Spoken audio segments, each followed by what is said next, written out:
So I want to talk about what I consider the three facets, not the three steps, because while they can go linearly, I also think that they're at the same time.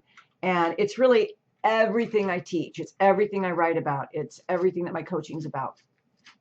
And I'm going to be talking a lot more about it on this channel um, because it's everything. I mean, it's everything I have been talking about. It's all the videos I have been talking about. But what's going to change is that I have been pigeonholing myself as a real estate coach for a long time.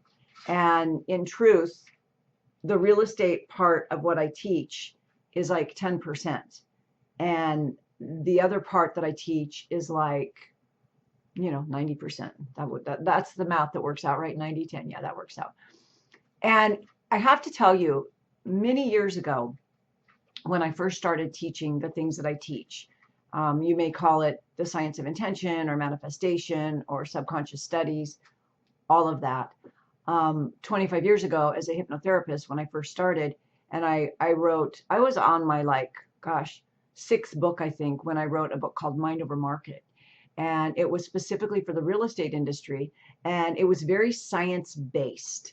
And the reason it was so science based is because I had written a book earlier on manifestation. And, and I had real estate agents I was coaching even back then who loved it, but I had sent it to a broker. I'll never forget this, in Southern California, and I will not say the franchise name. And he called me a heathen. He called me a heathen. He said, "I don't know what you're selling here, lady, but I'm a Christian and you can take your heathen book." And I'm like, I mean, obviously he didn't read it because I don't teach black magic or occultism. I teach manifestation and managing your mind and your emotions and feeling good. Like, I don't know where he got that, but I took it personal. Like I was not evolved enough to where I was able to say, that's him, not me. But we're going to use this as a little learning lesson from me to you using my own vulnerability. What he was doing and what anyone who's doing in your life is being a mirror for your unconscious concerns, your unconscious expectations, your self-image that is unconscious. Okay? So he had nothing to do with the situation.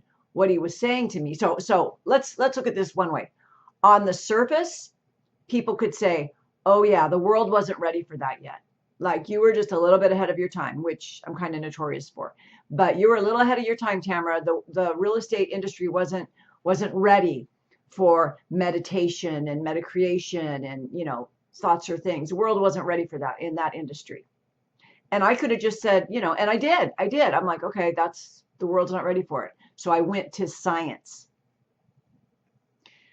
But looking back, everything's a mirror. What he was really doing was reflecting my unconscious insecurities, that who am I to be teaching this?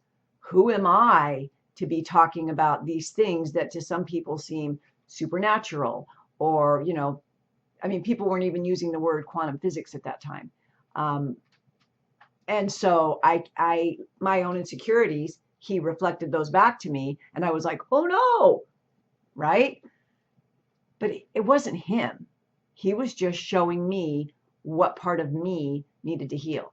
And that's the big problem with manifestation, is that people don't understand that more than half the battle, it's not the act of manifestation. More than half the battle is in understanding and undoing what's caused us to mismanifest. Are you seeing that? So what all this boils down to is the fact that I've always stuck with the science since that point on. And I still am a big science buff. I mean, I have a freaking microscope. I work with frequency machines. I do radionics. I am a science nerd. I love science.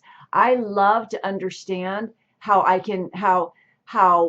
thoughts become things, how quantum entanglement can help intentions create at a distance, You know, when slides under a microscope affect someone that's 2,000 miles away from doing something right here, I think it's freaking cool. But I cut my teeth on the woo-woo. And what I found in science is all these years of science have shown me that the woo-woo was accurate the whole time. And here's the clincher. The woo-woo kept going, but the science stops here. Why? Because as supersonic as our telescopes are, and as microscopic as our microscopes are, meaning we can see the biggest in the quantum field, in the universal, cosmos, and we can see the teeniest, and I mean subatomic, like under a subatomic within an atom, we used to think it was just an atom. But now we know that in an atom is just empty space. You've got some particles, some quarks, some neutrons, some electrons, but it's mostly empty space. It's 99.99999% empty space. What the heck is an atom then? Same thing with we have 100 billion neurons in our brain. And we think with our conscious brain, which is just up here, which is such a small portion. What's going on back here? You think the great creator just made all this stuff for like a landing pad if we hit our head? No. We have quantum brains. But just like we haven't seen everything with the atom, we don't know everything in our brain. Point being that the woo-woo, the metaphysical, and metaphysics by definition means above physics. So start to think of that. Metaphysical is not new age woo-woo. It is above physics, meaning it's things that physics hasn't discovered yet. And I want to tell you what, I know so many physicists, both personally and just from reading their works and their papers. So many physicists, quantum physicists, and theoretical physicists are coming on board with this whole idea that it's a quantum universe. It's a simulation. It's a matrix. It's a hologram, and we have quantum brain. So this, I'm not trying to get off into that tangent, but this stuff's going on. This is being researched right now. You would be surprised if you knew all the things that were being researched. Maybe you wouldn't. But remote viewing, telekinesis, I mean, these things have been going on in the military and in government for many years. Not public. They don't want us to know it, but it's going on. Okay. So all of that is to say that I realize now that it's okay to like to work with people in sales like I do. I like to work with real estate agents. I like to work with people in sales. I like to work with entrepreneurs. But I don't have to pigeonhole myself as a real estate coach, because what that automatically does is it puts me in this category. And so, I was doing a lot of Facebook work and, real estate coach. And so when people think real estate coach, they think, oh, she's going to show me how to sell more houses. Yeah, but I'm going to show you how to sell more houses by working on yourself on the inside. Oh, she's going to show me how to get leads. Yeah, but I'm going to show you how to get more leads working on the inside. Right? Now, because I've been in real estate for 30 years and because I've been in marketing for 40 years, of course, I'm going to give you the more pragmatic and help you with the physical things that you do in the physical world. But I'm telling you, if you don't start in the mental and emotional and energetic worlds of creating the things that you want in your life, it doesn't happen. And if it happens, you're like rode hard, put away wet. I mean, you're toast if you think that you can just sell a lot of whatever you sell by putting matter to matter, because that's going like this, matter to matter. Everything in your life starts. Everything starts in the energetic realm. Everything. This is not me making it up. This is both science and spirituality. Everything starts on the energetic plane. All of it. Okay, all of it. So if we don't take our visions and start energetically, what are we going to change in the physical world? Very little. You're going to be like, here's the energetic world, here's the physical world. And you're over here going, let me change this, let me fix this, let me put that there. This needs here. I'm going to call this person. And so you're very limited in the results and the effect that you can have.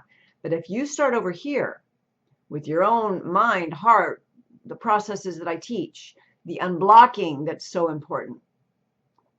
Then you take actions, and these actions need to be in alignment with what feels good to you, because otherwise you're not expanded.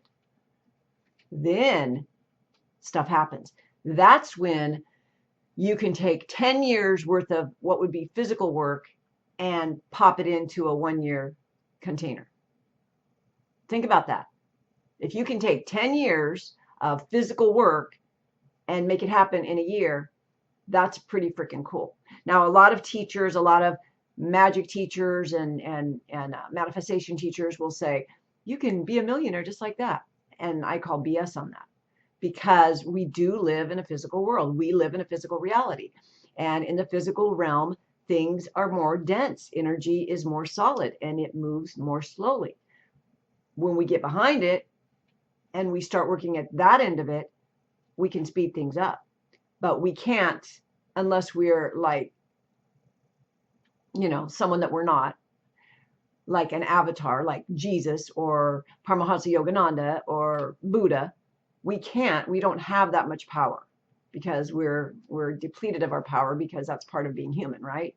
So the point is, and the reason I made this video is just to express that when you see on this channel that I'm changing the header, changing my website, I'm not calling myself a real estate coach anymore, but I want you to know, if you're in real estate, that it's still me and I'm still teaching all the same things. And I will talk about sales, and I will talk about business, and I will talk about those things, but they're very 10%, the very 10 percentile. What we want to do is we want to address the energy, the emotion, the manifestation practices, the unblocking processes. So that's what I'm going to do. I would love to see your comments. I'm even going to change the links that I start putting beneath my videos. Maybe with this one, maybe not. But the point is that everything seems to have changed, but nothing's really changed. So I hope that makes sense. Love to hear your comments. I hope you have a beautiful day. See you soon.